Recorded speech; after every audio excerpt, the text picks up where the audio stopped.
ఏముంది, చట్టం తన పని తను చేసుకెళ్ళిపోతుంది. ఏదైనా తప్పు చేసిన వాడికి ఏదో టైంలో శిక్ష తప్పదు, వెళ్తుంది. దానికి మనం రకరకాల మనుషులు రకరకాలుగా మాట్లాడుతున్నారు. నిన్న వైఎస్ఆర్సీపీ వాళ్ళందరూ బయటకు వచ్చి డీజీపీ ఆఫీసులో మాకు రిప్రజెంటేషన్ ఇవ్వలేకపోయాము ఇలాంటి మాటలు మాట్లాడుతూ ఉంటే కర్మ సిద్ధాంతం అన్నది నాకేదో గుర్తొచ్చింది. కొన్ని కర్మ సిద్ధాంతాలు కూడా ఉంటాయి కదా. లాస్ట్ టైం మీకు వాళ్ళకి గుర్తు చేయాలి, మమ్మల్ని కనీసం డీజీపీ ఆఫీస్ గేట్ కూడా ముట్టుకొని ఇచ్చేవారు కాదు. మా పార్టీ ఆఫీస్ నుంచి మేము బయలుదేరితే అక్కడ ముళ్ళ కంచెలు లాంటివి వేసి ఇనుప కంచెలు వేసేసి పోలీస్ ప్రొటెక్షన్ పెట్టేసి మమ్మల్ని లోపలికి కూడా వెళ్ళకుండా కిలోమీటర్ అవతలే మమ్మల్ని ఆపేసే పరిస్థితి. ఈరోజు చాలామంది ఈ 7 నెలల కాలంలో డీజీపీని కలిసిన సందర్భాలు చాలా ఉన్నాయి. వైఎస్ఆర్సీపీ వాళ్ళు ఇదే ఎక్స్ మినిస్టర్ అంబటి రాంబాబు వీళ్ళందరూ కూడా ఈ 7 నెలల్లో 2-3 సార్లు వెళ్ళి డీజీపీని కలిసిన సందర్భం కూడా ఉంది. నిన్న డీజీపీ గారు ఏదో బిజీగా ఉండుంటారు, అక్కడ ఉన్న వాళ్ళకి ఇచ్చి రావాలి. దానికి ఇంత రాద్ధాంతం చేసి మళ్ళీ పైగా డీజీపీ ఆఫీస్ను కూడా అంటే వాళ్ళు బ్యాక్ ఒక్కొక్కసారి వెళ్ళి వాళ్ళ గతం కూడా ఒకసారి గుర్తు తెచ్చుకుంటూ ఉండాలి. దాన్నే కర్మ సిద్ధాంతం అంటారు. అది ఎలా మర్చిపోకూడదు? మనం మర్చిపోయిన కర్మ అనేది మర్చిపోదు కదా. అదే జరుగుతుంది. అక్రమ అరెస్ట్ వైసీపీ ఎప్పుడు అక్రమ అరెస్ట్ అంటది. మమ్మల్ని చేస్తేనేమో అవి కరెక్ట్ అరెస్టులు, ఇవేమో అక్రమ అరెస్టులు. అందులో పెట్టినవేమి సెక్షన్స్ ఒకసారి చూసుకుంటే దానికి అనుగుణంగానే కోర్టు కూడా సబ్మిట్ చేశాము. జడ్జి గారు కూడా రిమాండ్ విధించారు. ఫర్దర్గా ఏం జరుగుతుందని కోర్టులు చూసుకుంటారు. ఈ 6 నెలలు 8 నెలలు అవుతుంది కానీ చాలా కేసులు వ్యక్తంగా ఉన్నదన్నటువంటి ప్రధానమైనటువంటి ఆరోపణ మీ కొత్త క్యాడర్ నుంచే వస్తుంది. సోషల్ మీడియాలో పూర్తి స్థాయిలో మీకు వ్యతిరేకంగా పోస్టులు పెడుతున్నారు.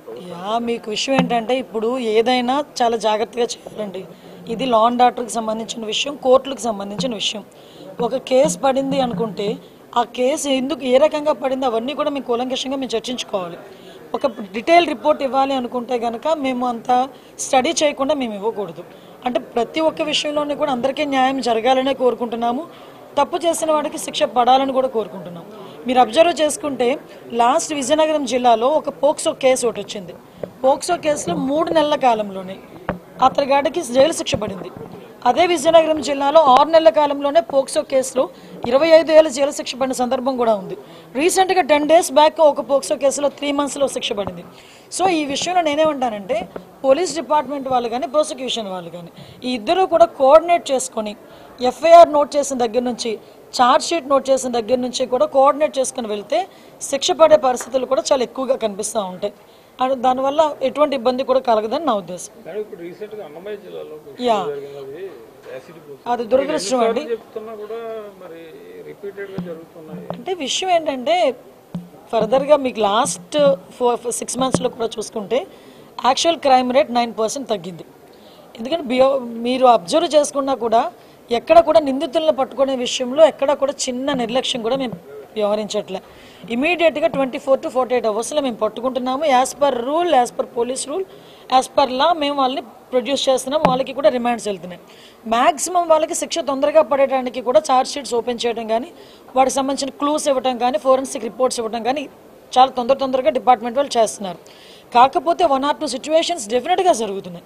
ఈరోజు చూస్తే అమ్మాయితో నేను వాళ్ళ తల్లిదండ్రులతో కూడా నేను మాట్లాడాను. అమ్మాయితో ఫోన్లో మాట్లాడడం కూడా వాళ్ళకు కొంచెం ధైర్యంగా ఉంటుందని చెప్పి ఇక్కడ నుంచి నేను అన్నమయ్య జిల్లా అమ్మాయిని ఇమీడియట్గా ఇప్పుడు బెంగళూరు కూడా షిఫ్ట్ చేశారు.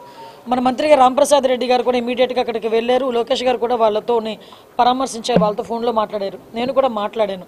ఎట్టి పరిస్థితుల్లోనే ఆ అమ్మాయి కంపల్సరీగా బతకాలి, అమ్మాయికి క్షేమంగా బయటకు వస్తుందని నమ్మకం మాకుంది. నిందితుడు ఎవరైనా కూడా కంపల్సరీగా యాజ్ ఎర్లీ యాజ్ పాసిబుల్ పట్టుకుంటాం. శిక్ష అయితే చాలా గట్టిగా కూడా ఉంటుంది.